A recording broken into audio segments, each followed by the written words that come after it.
Les cellules dendritiques sont les véritables initiateurs et modulateurs de la réponse immunitaire adaptative.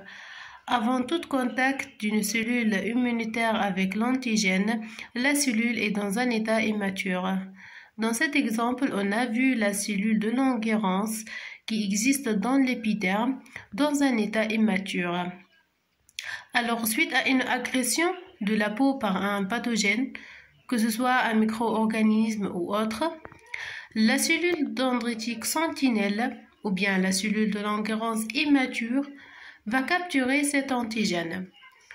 Alors après capture de l'antigène et en présence de certains médiateurs de l'inflammation, ces cellules dendritiques deviennent matures et migrent par voie lymphatique afférente sous forme de cellules voilées vers les ganglions lymphatiques, vers les organes lymphoïdes périphériques, c'est-à-dire où se déroule la réponse immunitaire adaptative. Dans le ganglion lymphatique, essentiellement la zone T de cet organe, les cellules dendritiques voilées qui portent l'antigène vont se transformer en cellules dendritiques interdégitées qui jouent le rôle d'une cellule présentatrice d'antigène professionnelle. Alors, la zone T du ganglion lymphatique est une zone thymodépendante riche en lymphocytes T, surtout les lymphocytes T et aussi elles contiennent les macrophages et un nombre négligeable des lymphocytes B. Alors, dans cette zone, notre CPA professionnel, qui est la cellule interdégitée, va présenter l'antigène aux lymphocytes T helper naïfs.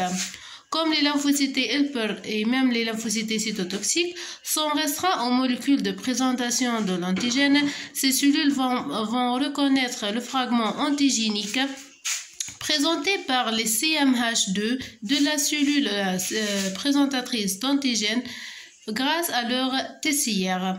Donc, il faut noter que le fragment antigénique est obtenu grâce à l'apprêtement et la digestion de l'antigène entier par notre cellule présentatrice d'antigène.